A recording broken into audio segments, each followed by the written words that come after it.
Bénédictane, bonjour. On va parler Bonjour. aujourd'hui du couple intérieur. Je sais que toi, tu es très intéressée par ça puisque tu es une love coach. Et donc, tu sais que là, tu es venue témoigner sur Bonheur TV pour les témoignages de paix qu'on a fait sur le mur de la paix, etc.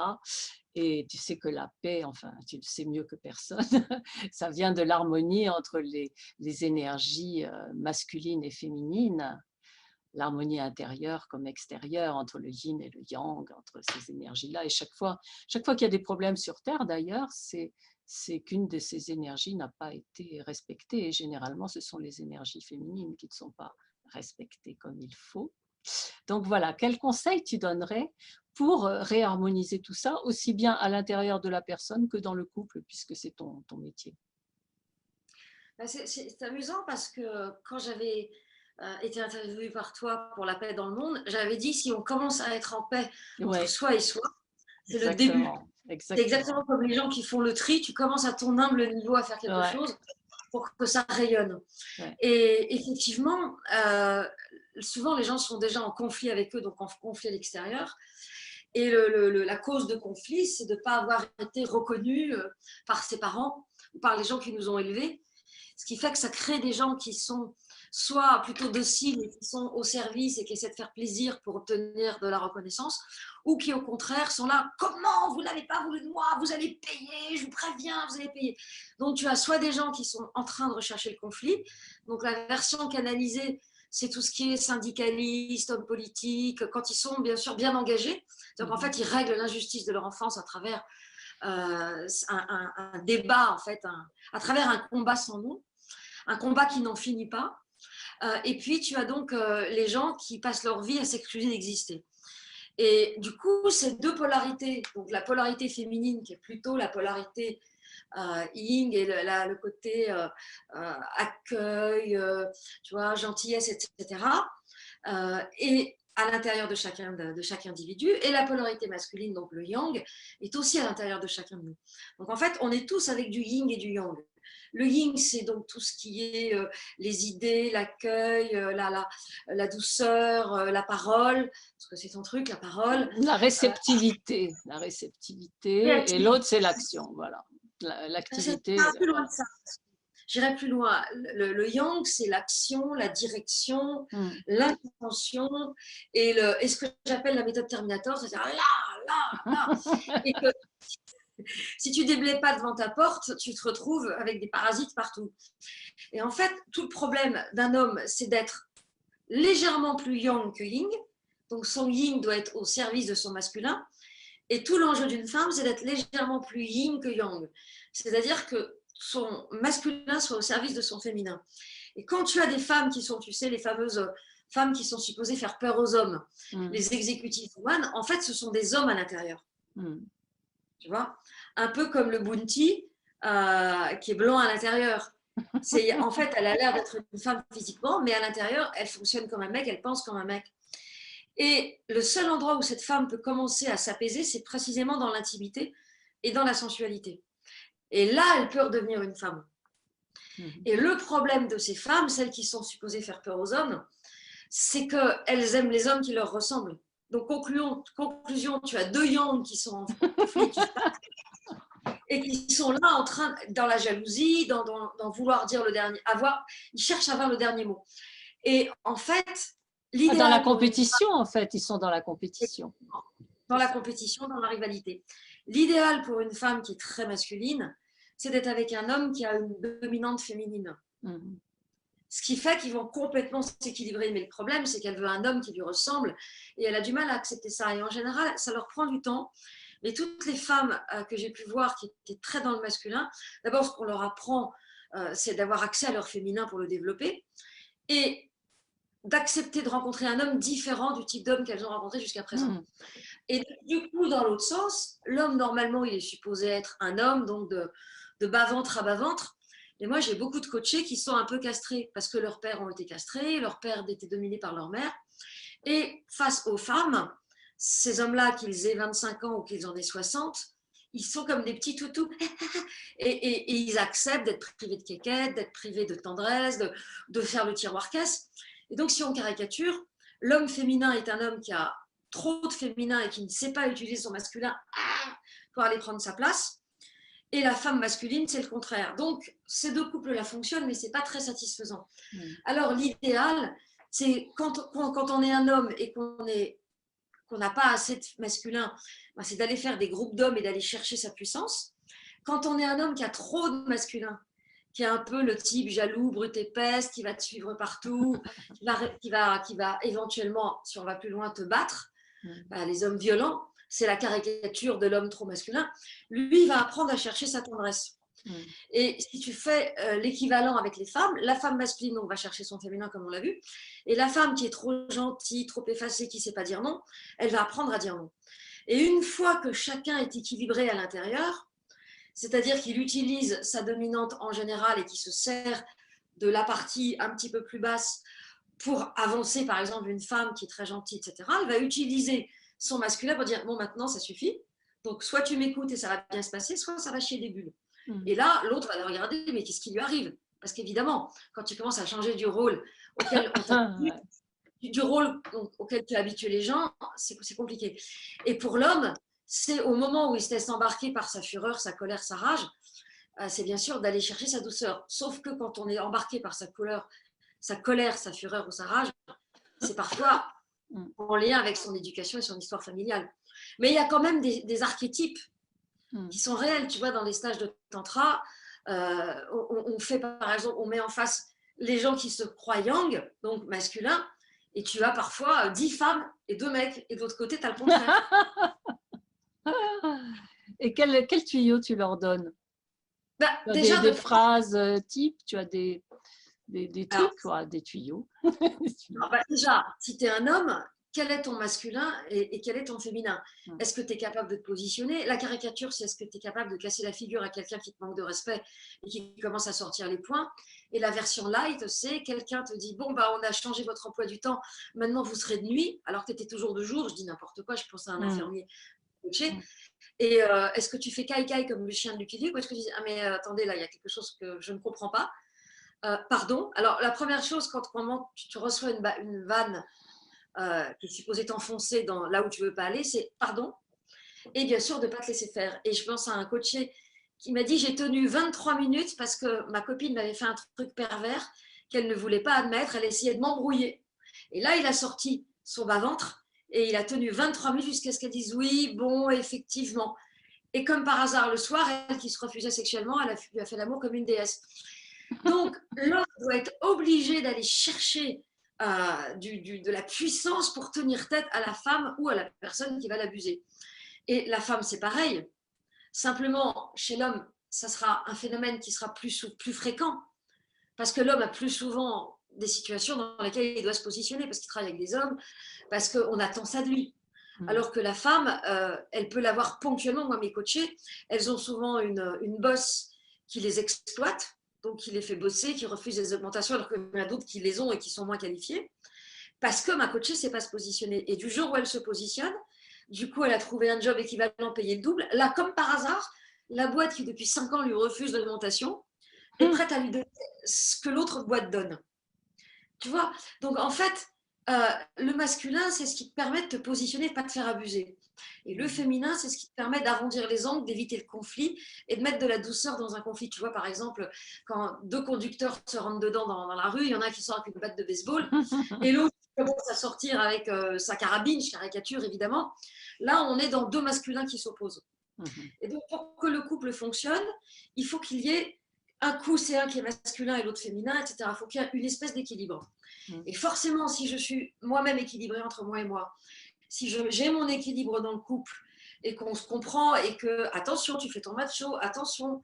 En général, le truc le plus... Être trop gentil, c'est jamais un reproche. Il n'y a que les amis qui vous disent t'es trop gentil, tu te fais avoir. Mais celui qui abuse de vous ou celle qui abuse de vous, elle ne va jamais vouloir se remettre en Bien cause. sûr.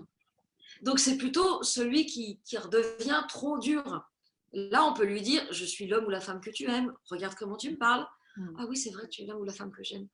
Oh, pardon, mon amour. Et pof, ça redescend. Mais encore faut-il comprendre le mécanisme. Parce que si tu es avec quelqu'un qui pique des crises, que tu as laissé piquer des crises et qui ne veut rien savoir du masculin et du féminin, là, c'est courage fuyant. C'est ce que je disais, ouais. C'est ce que disait Xavier sur la précédente vidéo. Il disait que là, il faut vraiment se faire aider. Il faut que les deux le veuillent, parce que s'il n'y en a qu'un seul qui fait le boulot, ça ne sert à rien. Ça lui permet au moins de savoir qu'il doit s'en aller. Moi, c'est le travail que je fais quand j'arrive pas à voir le partenaire problématique. Parfois, j'y arrive et je vois bien où est le problème. Et tu vois, là, par exemple, j'ai une coachée qui, elle a 49 ans, elle est enceinte de 3 mois et elle a eu un don d'ovocytes. Et elle a rencontré un fiancé. Moi, je l'ai suivi, je l'ai aidé à ce que cette relation fonctionne et tout. Et elle voulait un père pour son enfant. Et moi, je lui ai dit, il est très compliqué ce garçon. Est-ce qu'il ne vaut pas mieux avoir un enfant sans papa, ok, mais ça arrive plein de fois, il suffit de le dire jeune, plutôt qu'un homme compliqué. Et elle tenait à ce que l'enfant ait un père, ce qu'on peut comprendre. Et en fait, l'homme que j'ai vu s'est révélé de plus en plus caractériel. Conclusion aujourd'hui, elle sait qu'il ne peut rien faire tant qu'elle est enceinte, mais dès qu'elle a accouché, c'est l'armada des avocats. Et ça te fait vraiment te poser la question de la relation toxique. Si elle m'avait écoutée, elle aurait fait son enfant toute seule. En même temps, on peut comprendre qu'elle a eu envie d'un papa, même si c'est un papa discutable, même si c'est la guerre pendant 18 ans. En tout cas, quand on a le choix, qu'on a les moyens financiers ou qu'on est suffisamment jeune pour savoir suffisamment jeune pour faire des enfants, je pense qu'il faut éviter les gens qui sont caractériels. Et la personne caractérielle, c'est à la première crise qu'il faut l'aligner.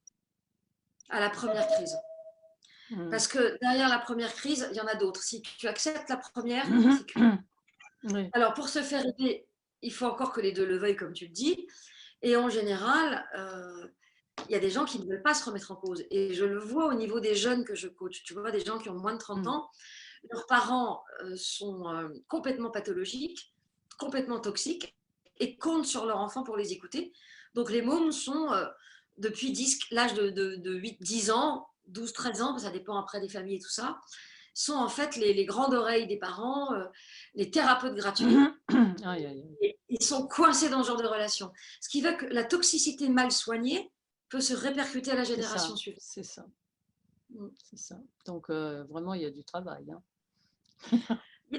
Oui, sur Terre, il y a du travail, mais déjà, je pense que si toutes les personnes qui vivent des choses pas cool commençaient à percuter, tu me demandais les trucs, je te dis la première crise, le premier accès de violence. Tu es surpris, la première crise, tu es surpris, donc peut-être tu ne réagis pas tout de suite, c'est ça le truc.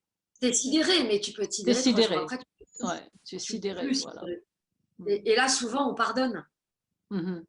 Quand tu es face à quelqu'un qui est dans un fonctionnement pervers, si tu acceptes la première crise et que tu passes outre, tu vas en avoir d'autres. Donc, conclusion, tu finiras par te séparer. Mais ça va prendre du temps, il y aura eu des enfants, il y aura eu des avocats. C'est ça. C'est des situations qu'on peut essayer d'éviter. D'autant plus que, et ça c'est très important, quand tu vois quelqu'un qui te pique une crise ou qui a un accès de colère ou un abus sur toi, si tu l'as vécu enfant, tu vas trouver ça normal. Tu vois, j'ai une coachée, son père, il venait la voir tous les soirs, il revenait, il était bourré. Il venait la voir et il lui parlait de 2h du matin jusqu'à 5h. Elle avait 7 ans. Wow. Et la mère faisait ça pour dormir. Wow. Quand tu vis ça, tu as été programmé pour te faire abuser. Ouais. Et être au service. Donc, toutes tes relations amoureuses sont des relations dans lesquelles... Alors, c'est un exemple qui est violent, mais il n'y a pas besoin que ton père vienne à 2h du matin toute la nuit. Il suffit qu'il te frappe, qu'il frappe sa mère, qu'il trompe ta mère, qu'il ne gagne pas d'argent, qu'il reste dans le canapé à gueuler et à dormir toute la journée. Ou simplement qu'il disparaisse pendant des mois et qu'il fasse des crises en revenant, parce que son boulot, les chantiers, je ne sais pas quoi. Il suffit que tu aies vu ta mère dans une piètre posture pour être en loyauté et chercher inconsciemment des personnes qui vont te faire vivre la même chose que ce que ta mère a vécu. Et ça s'appelle rembourser sa dette de vie. Waouh! C'est horrible. C'est horrible. C'est notre lot à tous, ma chère Hélène. C'est épouvantable, rembourser sa dette. Ça veut dire c'est parce qu'on a une dette, parce qu'on nous a mis au monde, c'est ça que tu veux dire? C'est ça. Par loyauté à ma mère, qui, pour me donner la vie, a dû dire ceci, cela avec mon père, qui lui a fait vivre ceci, cela. Alors après, ça dépend des milieux, ça dépend des histoires, mais c'est jamais cool. Et puis, eh bien, je ne peux pas être plus heureuse que ma mère. Alors, si j'ai été la chouchoute de ma mère, je vais me débrouiller, soit je porte ma mère et j'ai un mec normal, soit je suis Attends, je en porte couple ma avec, mère et je porte ma mère je et porte ma mère et j'ai un mec normal, ça veut dire qu'on j'ai fait un un mec ménage à normal. trois. Ah, d'accord. Voilà, voilà. Et si j'étais la chouchoute de ma mère, en général, je reste célibataire pour pouvoir m'occuper de maman quand papa sera plus là. Oh là là, je suis le mari de ma mère, en fait. Je deviens le mari de ma C'est ça, mère, ouais, c'est ça. c'est ça. Mais t'es pas le mari de ta mère à 25 ans, tu commences à Hmm. l'être. Et quand tu es un garçon, tu deviens le jeune page. Et en fait, ta mère te dit, je pense à un qui m'a raconté ça, il a moins de 30 ans aussi, c'est pour te dire que c'est vraiment des choses qui impactent nos Hmm. enfants, quoi, la génération de nos enfants. Et elle lui disait, ton père, il m'a encore fait ça, ton père, il me fait du mal. Et lui, il a été obligé d'être au service de sa mère pour faire le job du père. Donc, du Ouais, coup, dans pour ses compenser. amoureux, tout le scénario de sa relation triangulaire à ses deux parents, parce que lui, en plus, il voulait que ses parents restent ensemble, donc il faisait ce que sa mère disait. Donc, il va prendre des filles compliquées, il va essayer de les sauver. Quelle horreur. Et puis, il va vivre toujours dans une relation triangulaire. Il y aura toujours Hmm. une tierce qui fait que la fille a une vie compliquée. Et donc, tous les filles comme les garçons Hmm. sont obligés de rembourser à leur mère la dette de vie. Le garçon en n'étant pas un méchant comme papa, et la fille en aidant maman à supporter papa, ou elle devient rebelle et finalement elle va trouver des hommes violents ou méchants ou toxiques à chaque coin de rue. Donc, si tu veux, si tu vois, cette histoire d'équilibre yin et yang, il est important parce que si tu es une femme rebelle et que tu veux pas faire comme ta mère, qu'est-ce qui va se passer? Tu vas aller chercher des hommes soumis ou tu vas lutter contre des hommes qui te Hmm. ressemblent et au bout du compte, tu seras toute seule, comme ta Hmm. mère, qui est peut-être encore mariée avec ton père, mais en fait, elle part pas parce qu'elle n'a pas les moyens, parce que dans son lieu, ça se faisait pas, parce que ça se faisait pas tant que ça à l'époque de partir. Hmm. Et finalement, tu vas te retrouver rebelle et malheureuse ou soumise et malheureuse. Malheureuse de toute façon, mais malheureuse soumise ou malheureuse en colère. Ouais. Dans les deux cas de figure, trop de colère, ça montre qu'il y a un problème, Hmm. et trop de soumission, ça montre qu'il y a un problème. Donc, ce que tu me demandais comment on peut, bah déjà, est-ce que mes parents sont des gens, j'ose le dire, je le mets entre guillemets, à peu près dans la norme, c'est-à-dire il n'y a pas de conflit, il n'y a pas d'alcoolisme, il n'y a pas d'infidélité, il n'y a pas de crise, il n'y a pas de problème d'argent drastique, enfin, important, etc. Il n'y a pas la belle-mère qui a fait chier tout le monde. Tu vois, des gens qui sont à peu près normaux. Déjà, quand tu poses la question, bah, en fait, non, ma mère, mon père, nanana, nanana, ma mère avait une maladie, mon père a eu ceci. Enfin, déjà, la plupart des gens n'ont pas eu des parents Hmm. comme dans la pub pour le Nescafé. Ensuite, tu demandes qu'est-ce que ton père reprochait à ta mère si tu es un homme et qu'est-ce que ta mère reprochait à ton père si tu es une femme. C'est la première question. Après, tu peux poser dans les deux sexes, évidemment. Et là, tu vas te rendre compte que ta mère a passé son temps à se plaindre et à se plaindre auprès de qui? Bah, de toi. C'est-à-dire qu'elle t'appelle pour te dire ton père m'a encore fait ça. Mais ça peut être maman appelle son fils, sa fille, ou tous ses enfants les uns après les autres. Et là, maman prend ses enfants en otage. Waouh, waouh, waouh. Et parfois, papa appelle la fille. Moi, j'ai une coachée qui m'a dit, j'ai pas dit à mon père que j'habitais à côté. J'ai dit que j'étais mutée en province, sinon il serait tout le temps chez moi en train de pleurer sur ma mère. Waouh. Tu vois, donc c'est vraiment important parce que si dans ta vie, tu te rends compte qu'il y a des choses qui ne vont pas, avec tes parents, dans l'emprise et dans la domination, ou en imposant quelque chose à l'autre, d'une manière par excès, c'est-à-dire en étant excessif dans tes comportements, donc par exemple les addictions, la violence, ou par défaut, je me laisse porter, oh, j'arrive plus à marcher, oh, j'ai pas pu me lever, oh, vas-y, passe-moi mes chaussures. Et tu as des gens qui font des maladies comme ça, qui sont bizarres, inexpliquées, qui existent, hein, qui sont reconnues, Hmm. comme la fibromyalgie, mais en fait, ils peuvent plus rien faire. Ça veut dire qu'ils mettent tout leur entourage en dépendance. Waouh. Et tu vois, les gens ne vont pas faire le lien entre la paix dans le monde, le yin et yang et la fibromyalgie. Non. Et pourtant, Et c'est là. pourtant, C'est pourtant bien c'est là. là. Ouais. Voilà, tu as des maladies qui sont réelles, évidemment. Et la fibromyalgie, c'est réel. Ouais. Parce que la personne ne peut vraiment pas se lever. Hmm. Mais pour que son corps dise stop, c'est qu'elle a dû porter beaucoup de choses avant. Donc, la question, c'est est-ce qu'il y a des fonctionnements bizarres ou ce qu'on appelle des dysfonctionnements entre mes parents? Est-ce que j'ai vécu des choses pas cool? Est-ce que à la suite de chocs, j'ai déclenché des maladies? C'est pas forcément des maladies graves. Mais tu vois, l'apparition d'un zona, d'un eczéma. Ah oui, ça c'est clair. Oui. Ça c'est clair. Salomé il disait que c'était la première agression. C'est la peau qui répond. Parce que c'est Oui, la parce que première barrière. Parce que les maladies de peau, c'est la mère. Ah, d'accord. C'est les relations à la mère. Donc, si tu as de l'eczéma, de l'urticaire, ce genre de trucs, des psoriasis, moi j'ai plein de coachés qui ont des psoriasis. Et au fur et à mesure, le psoriasis disparaît. Tu vois, la main atteinte, la main nickel, la grosse plaque ici qui disparaît. Et c'est génial parce que tu te rends compte que plus elles mettent de la conscience sur leur mot MAUX, Ouais. et plus, oui, les mots, Oui, c'est ça. leur psychologique, et plus tu vois que plus la relation problématique à la mère apparaît, et plus le psoriasis disparaît. Magnifique. C'est fou ça. Et tu vois, quand je vois la grosse plaque qui arrive, et puis après je vois que ça a disparu, je me dis, mais bon, ça marche. Intéressant. Ouais. Ouais, mais c'est passionnant parce que après, tu as des gens qui ne veulent pas y aller parce que admettre que pour pouvoir travailler yin et yang, tu peux y aller dans la réalité, c'est-à-dire je fais des stages de masculin pour aller chercher ma masculinité, ma puissance, style le cri des hurons le soir au fond des bois autour d'un feu de camp. Je vais faire des stages de féminin où je vais aller chercher et ma sauvagerie, ma femme sauvage, et ma dureté, ou en tout cas ma puissance, parce que chez les femmes, on dit que ça se passe dans l'utérus. Et donc, pendant que tu fais ce travail, tu découvres les deux aspects, plus tous les archétypes du féminin. Et chez les hommes, c'est pareil, parce qu'il y a l'homme doux, il y a le guerrier, etc. Et en fait, les stages masculin-féminin séparés avec des rituels de réconciliation à la fin, c'est vraiment super. Donc, il y a ça c'est la partie concrète qu'on peut faire sans se poser de questions. Mais à un moment donné, plus tu vas donner du sens à ton histoire, et plus tu vas aller mieux. Mhm. Parce que donner du sens, c'est comprendre qu'il y a des choses qui ne sont pas acceptables, qui sont injustes, qui sont abusives, et que tu reproduis ces schémas dans ta vie d'aujourd'hui. Tu ne vas pas réparer l'enfance, mais tu peux au moins cesser de vivre ce pourquoi tu as été programmé. Mhm. Et alors, pour faire le lien, si moi, je suis clean entre moi et moi, si ça se passe bien entre moi et moi, du coup, ça va bien se passer entre l'autre et moi. Et tous les couples qui vont bien et qui ne sont pas en train de chercher des substituts partout, style substance orale, qui vont faire qu'évidemment, il va y avoir des répercussions. Tous les couples qui vont bien contribuent à la paix dans le monde. Alors, bien sûr, c'est On est bien chacun, d'accord. On est bien d'accord. chacun la pierre à Ouais. l'édifice, mais tu vois, je pense à.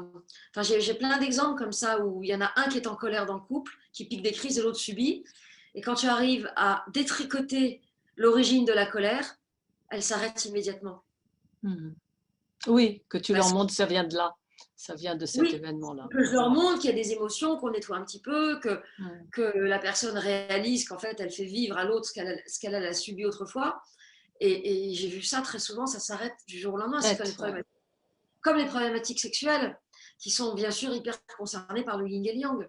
Quand tu mets des mots sur les situations, tu as des gens qui ouvrent des portes, quoi. Mhm. Enfin, Quel c'est pas soulagement. De toute façon, le plus il y aura de familles en paix, et le mieux ce sera pour toute la terre. C'est ça, Et en tu fait. vois, en France, avant, au juge des enfants, il y avait un budget pour obliger les familles à faire des thérapies systémiques familiales. Ah Donc, tu bon, avais les deux parents et deux thérapeutes qui très accompagnaient. bien, très bien. Eh ben, le budget a disparu et il n'y a Ah, plus d'argent pour ça. ah. Et pourtant, ça, Voilà. c'était bien utile. Hein. C'était bien utile. Alors évidemment, c'était au juge des enfants, donc c'était souvent des familles très compliquées. Mais moi, tout ce que je dis à mes coachés, c'est quand tu es avec les pères et les enfants ados qui piquent des crises, j'essaie très très vite de les mettre dans. Il y a des tas de structures associatives qui sont pas très chères, qui sont subventionnées, parce qu'il y a quand même encore beaucoup de subventions en France, même s'il y en a moins qu'avant. Et il y a des tas de structures qui font ça très très bien. Il y en avait pour les addictions, il y en a de moins en moins. Mais faire une thérapie systémique et familiale, déjà tu vois que le père ne vient pas au rendez-vous, et puis qu'on l'appelle pour le faire au téléphone. Ah mais j'étais pas au courant, il a reçu un courrier, il a reçu 3 textos, tu vois. Donc, ou parfois c'est la mère, hein. Bon, c'est plus souvent le père dans les histoires que j'ai à traiter, mais tu as déjà une idée. Tu vois, là on est déjà dans les bases. Regarde le petit Yuri. Le petit Yuri Raconte. qui a été le gamin, le petit gamin d'origine russe qui a été mis à tabac par une dizaine de jeunes dans la Ah nature, oui, des oui, oui, mineurs. oui, oui, oui, quelle horreur. Tu vois, pour que des gamins se comportent comme ça, c'est que derrière, d'abord, il n'y a pas de parents, il y a des dysfonctionnements, ils sont élevés comme des petites brutes, enfin, c'est la loi de la jungle. Donc, pour qu'on arrive à la paix dans le monde, il faut aussi donner, pour moi, beaucoup d'argent à l'éducation Oui, et à la famille. Et pas juste des allocs pour aller acheter des couches, quoi. bien sûr, C'est bien sûr. vraiment, tu vois, enfin, plus Oui, il j'avance faut dans le monde, éduquer, éduquer, éduquer, éduquer. éduquer, mais c'est la culture, la connaissance Mm, et les mécanismes inconscients de répétition. mm. Parce que tu vois, par exemple, moi je coach plein de gens d'origine ethnique différentes. Je me suis quand même tapé toute l'histoire du pays, toutes les vidéos. Wow. Et en fait, tu comprends l'histoire du pays, bah, tu comprends mieux pourquoi. Il y a un contexte, un peu comme dans les pays de l'Est. Tu vois, dans les pays de l'Est, tu as eu le communisme. Mm, Donc, tu as le communisme qui est déjà c'est un peu ce qu'on vit en ce moment, quoi, mm, d'une certaine façon. Ensuite, tu as comment le communisme rend les parents ou les grands-parents de mes coachés des pays de l'Est. mhm, C'est-à-dire, ils boivent, d'abord, parce que dans les pays de l'Est, on boit. Et alors, mm, en plus, quand on est malheureux, on boit encore plus. mm. Conclusion, les mômes, les parents de ces mômes ou ces mômes ont vu des scènes qu'ils n'auraient jamais dû voir. Et donc, tu as un contexte politico, on va dire, géopolitique. Ouais. Tu as l'histoire des parents qui sont en lien avec les répercussions, l'intégration, l'envahissement, tu vois, les pays. Tu vois, par exemple, le Congo belge, c'est intéressant parce qu'il y a eu une violence dans l'ancien Congo belge, comme il y a rarement eu dans les pays colonisés. Mhm. Jamais les Français colons ont coupé les mains des gens qui Wow. avaient, tu vois, pour économiser une balle. Et Mm, quand ils tuaient quelqu'un, il fallait montrer la balle, on les comptait. Donc ça a été à un niveau de violence qu'on peut expliquer par l'histoire du pays, mais on ne va pas entrer dans les détails. Et si tu veux, chaque pays a une culture, une histoire qui lui est propre. Tu n'as pas le même passé si tu es né en Espagne et si tu es né en France. Tu n'as pas le même passé si tu es selon le milieu dans lequel tu es né. Mais surtout, tu as une culture, donc ce qu'on appelle l'inconscient collectif mm. de tes racines. Ouais. Après, tu as les comportements de tes parents et de tes grands-parents, de tes parents. Et toi, môme, qu'est-ce que tu fais? Et ce que je trouve extraordinaire, moi, c'est que j'ai aujourd'hui beaucoup plus de gens de moins de 40 ans qu'avant. Avant, moi, quand j'ai commencé il y a une bonne dizaine d'années, la moyenne d'âge, c'était 50, la Ah cinquantaine. ouais, ah Ah ouais. d'accord. Aujourd'hui, Majorité de femmes quand même ou tu as vraiment oui, les deux? Oui, je toujours. commence à avoir des garçons parce que ça marche par relation. Donc, Ouais. et tous les garçons qui ont des petits problèmes avec leur nana et qui connaissent les bonnes personnes viennent me voir.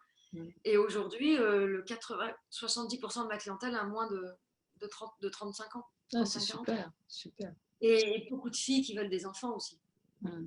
Mais quand tu te retrouves à la trentaine, 30 encore ça va, mais 35, 38, tu n'as pas d'enfants, ça nous ramène au yin et au yang. Ouais, Parce que qu'est-ce que tu as fait dans ta vie pour ne pas avoir fait un môme alors que tu as c'est 38 ça, ans c'est ça. pendant 20 ans. Ouais, il y a la date de péremption après. Alors, pendant 20 ans, qu'est-ce que tu t'es pas autorisé à vivre pendant 20 ans Ouais. et pourquoi tu n'as pas quand même fait des enfants en disant bon, allez, il est là, j'y vais parce que sinon je vais les faire quand? Parce qu'il y en a quand Mm. même plein qui ont fait ça. Ouais. Parce qu'à un moment donné, tu as le tic-tac Mm. qui arrive. Donc ça pose des questions. C'est pourquoi j'ai pas su me positionner. Ah oui, il voulait, moi je voulais pas, après je voulais. Peu importe. Je connais plein de filles qui se retrouvent enceintes sans le vouloir Mm. et tu en as plein qui se retrouvent jamais enceintes. Alors qu'elles le veulent. Alors qu'elles le veulent. Donc, qu'elles le veulent ou qu'elles ont, même avec un partenaire. Donc, tout ça, c'est en lien avec l'autorisation. Mm. Et si, par exemple, moi, j'ai vu des femmes qui avaient une non-autorisation à, euh, à être maman, parce que dans l'histoire de la génération d'avant, dans les deux générations, ça s'était mal passé, peu importe les détails. Et la fille, ça fait 6 mois, 6 ans et 2 fils qu'elle essaie. Mm. Et moi, je vais débloquer le truc et paf, elle tombe enceinte naturellement. Donc, tu vois, le yin et le yang, c'est vraiment important pour une femme parce que si mon yin n'est pas équilibré, ou si mon yin il est étouffé par mon yang, ou il est trop docile, je vais pouvoir avoir des problèmes dans mes relations amoureuses et dans mon statut de mère. Mm. Et pareil avec le spermatozoïde un peu mou, tu vois, le spermatozoïde fainéant. Fainéant. Et du coup, comme le spermatozoïde est fainéant, eh bien, il va falloir faire une FIV parce que monsieur aura un sperme paresseux. Pourquoi il a un sperme paresseux? Alors, peut-être qu'il boit, qu'il a des médicaments, mais s'il n'y en a pas, Mm. c'est intéressant. Tu vois, le yang aussi peut être dans les gars qui ont des problèmes d'érection. C'est aussi un yang qui est mal positionné. Les gars qui sont précoces dans toute la sexualité des hommes et des femmes, la capacité à jouir. Enfin là, je pourrais t'en parler pendant des heures, mais le yin et le yang va déterminer cette capacité à jouir. D'accord. Et donc toi déjà, tu cherches le nœud de l'histoire, quoi, d'où ça vient, et tu leur montres, c'est ça, c'est la priorité. Et une fois que c'est… La prise de conscience, voilà. Ensuite, prise de conscience, changement de comportement, passage à l'action. Et tenir le comportement.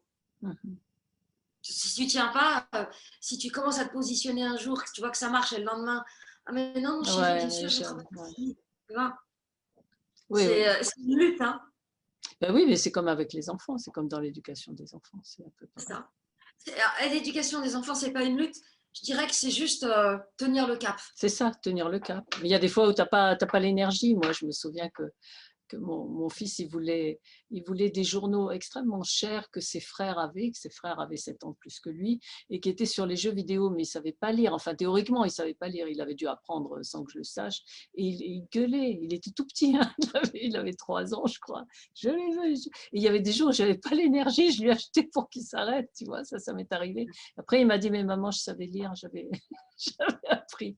Parce qu'il y a des gamins qui font ce genre de trucs, tu vois. Mais je me rappelle que c'était l'énergie. C'était bon, il y a des jours où tu n'en peux plus, quoi. Et c'est à ça que ça tient. Et même dans le couple, je pense que c'est à ça que ça tient. Il y a des fois où tu dis non, j'ai pas l'énergie pour aller me battre là-dessus, quoi. Je vais faire les urgences. Voilà. Mais il y a aussi un truc que je conseille, moi, dans ces cas-là, c'est quand tu vois que l'autre est en train d'exprimer un yang trop fort, donc une crise d'hystérie, plutôt que d'essayer de tenir la nana qui prend le couteau et tout, où elle peut, tu vas être obligé de lui mettre une baffe, après elle va aller porter plainte, etc. Tu sors de la pièce, enfin, tu sors de l'appart. Oui, c'est ça, c'est là, ouais, c'est ça, tu quittes là. Ça, c'est bien quand oui. Mais où que tu habites, parce que la chance que tu as, quand tu as l'habitude de l'autre, tu vois son visage qui commence à se transformer. Quand tu vois le début de la transformation du visage, un peu comme dans les films de Disney, quand on se transforme en monstre. Et quand tu vois la transformation, avant même que l'autre ait commencé à exprimer sa rage, tu sors. Que ce soit un homme ou une femme. Ce qui fait qu'il sera obligé de faire ça tout seul sur son oreiller, quoi. Tu ne seras pas le policier. Bah, écoute, c'est super. Moi, je te tiens au courant. Je t'envoie je t'envoie tout, enfin, dès que je suis, voilà, au fur et à mesure. Le mail, super. Les machins, les autorisations, etc. Et puis, on reparle tranquillement de ce qu'on a dit au début. Super, avec plaisir. Ça me fait très plaisir. À bientôt. Fais plein de bisous. Bisous. Bye bye. Au revoir. Bye. Merci d'avoir pensé à moi.